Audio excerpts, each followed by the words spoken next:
Headline सारी बड़ी interesting. बिल्कुल।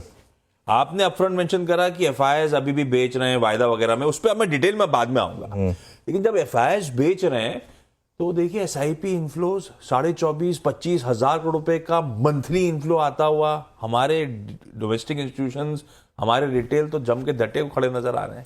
आशीष, आई थिंक आज से 7 या 8 महीने पहले की बात है, आपने यही सवाल मुझसे पूछा था। तब रिटेल की एसआईपी ने 16,000 करोड़ क्रॉस किया था। और 16,000 करोड़ की सिग्निफिकेंस क्या थी? उस 16,000 करोड़ का मतलब था $2 बिलियन, है ना?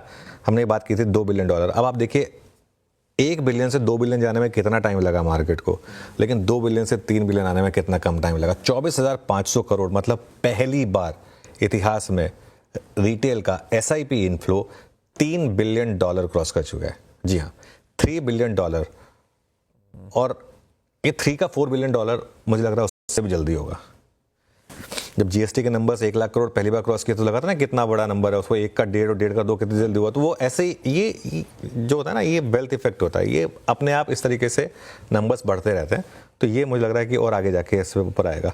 हालांकि एक चीज़ इंटरेस्टिंग थी, अगस्त के मुकाबले ओवरऑल इक्विटी इनफ्लो थोड़ा कम हुआ। ओवरऑल इक्विटी इनफ्लो 9% कम हुआ है। 38,212 करोड़ के मुकाबले 34,393 करोड़ हुआ है। उसका मैं आपको कारण बताता हूँ। लार्ज कैप में थोड़ा सा कम हुआ है, 2,600 करोड़ से घटकर 1,769 करोड़ पर आया है मंथ ऑन मंथ। हालांकि मिड कैप और स्मॉल कैप में अभी भी ठीक ठाक निवेश है। स्मॉल कैप में 3,200 से घटकर 3,071 हुआ, लेकिन मिड कैप में 3,054 से बढ़कर 3,100 करोड़ हुआ। तो मिड कैप और स्मॉल कैप पुट टुगेदर अभी भी ठीक ठाक है। ईटीएफ में इन्फ्लो कम हुआ है, ये बहुत इंटरेस्टिंग है। आई थिंक इसका एक कारण है, आई थिंक थीमेटिक फंड्स में पहले बहुत इन्फ्लो आया था और कई लोगों ने पैसिव इन्वेस्टिंग काफ़ी की थी, वो थोड़ी सी कम हुई है। वो 10,000 करोड़ से घटकर 381 करोड़ रह गई है। लेकिन मैं जिस नंबर पे सबसे ज़्यादा तवज्जो देता हूँ वो होती है एसआईपी, क्योंकि एसआईपी आपको बताती है, एसआईपी इन्वेस्टर जो होता है ना, वो सबसे जिसे कहते हैं स्टेबल इन्वेस्टर होता है। उसे फर्क नहीं पड़ता मार्केट ऊपर जा रहा है या नीचे जा रहा है, तभी तो एसआईपी करता है। मार्केट को टाइम करने की गलती नहीं करता वो इन्वेस्टर, और सबसे ज़्यादा पैसा वही बनाता है। ये भी मैं आपको लिख के दे रहा हूँ, सबसे ज़्यादा पैसा एसआईपी इन्वेस्टर बनाता है इस मार्केट में या किसी भी मार्केट में, क्योंकि वो डिसिप्लिन के साथ इन्वेस्ट करता है।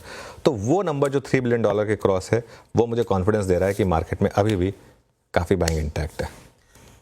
हाँ, ये कितनी बार चर्चा भी हुई थी। वैसे भी इन फंड्स के पास भी खूब पैसा साइड लाइन में, ज़्यादा घबराने का नहीं। बहुत मीनिंगफुल डिप्स भारतीय बाजार में आएंगे नहीं, आएंगे तो शैलो करेक्शंस आएंगे और पैसा डिप्लॉय होने के लिए मार्केट्स में उतरेगा, रह के वही दिखता है बार बार।